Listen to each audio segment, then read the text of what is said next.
All right, today we are getting into something I think a lot of us will recognize, the psychology of the fixer. You know, that person who's always trying to solve everyone else's problems.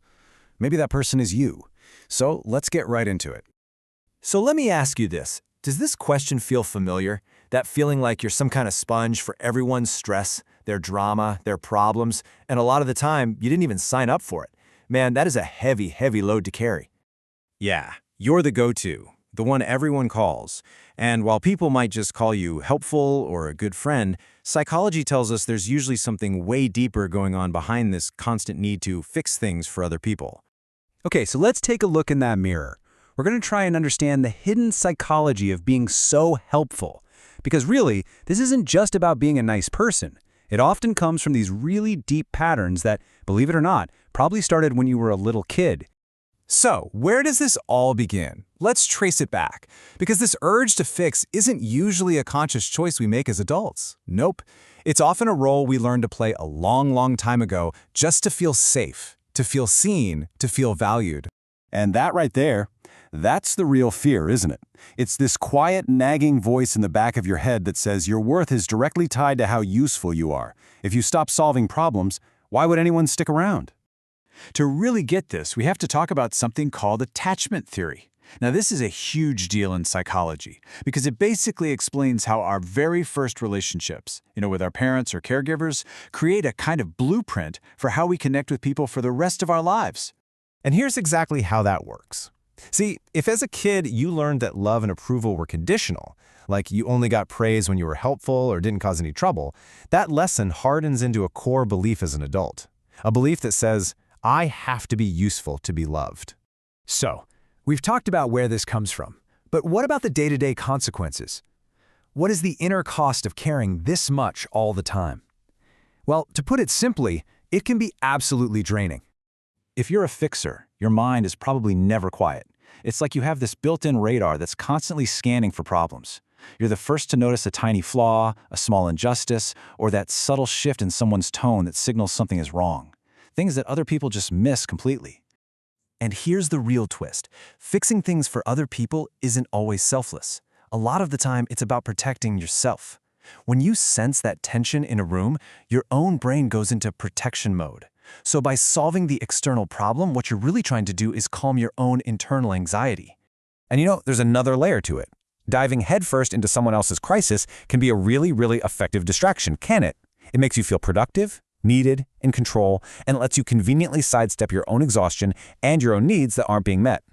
This brings us to a really important psychological idea called projection. Basically, by pouring all of your energy into somebody else's mess, you're kind of outsourcing your own internal battles. It's a clever way for your mind to deal with things without having to look them straight in the face. The thing is, this whole cycle of fixing and distracting, it can't go on forever. It just can't. Eventually, it leads to an inevitable breaking point, a burnout so complete that it can actually spark a huge, life-changing awakening. A lot of fixers are also what you'd call hyper-independent. They learned early on that asking for help was a bad idea. So this isn't just about being strong, it's a shield. If you're always the giver, you never have to be vulnerable. You stay in control and you avoid the risk of being let down. And of course, this pattern means you end up with a long, long history of tolerating way more than you should. You see red flags in people or situations, but you ignore them because you have this deep-seated belief that you can fix anything or anyone.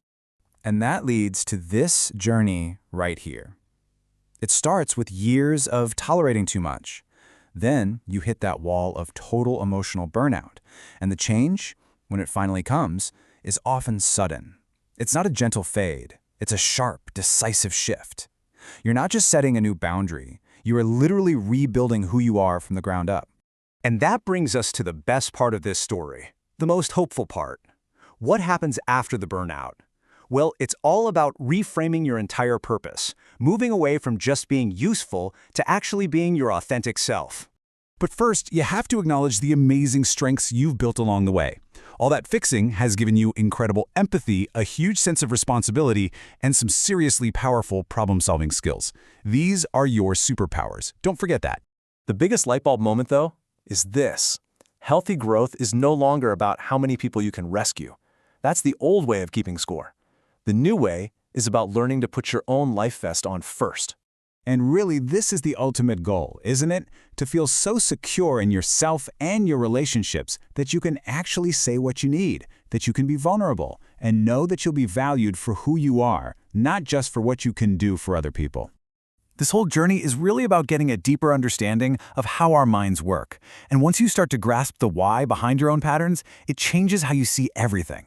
You start to have way more compassion for yourself and for others too. So, I'm going to leave you with this one question to think about. Just imagine, what could you create, what could you build in your own life if you took all that amazing energy you spend fixing everything for everyone else and you turned it inward to support yourself?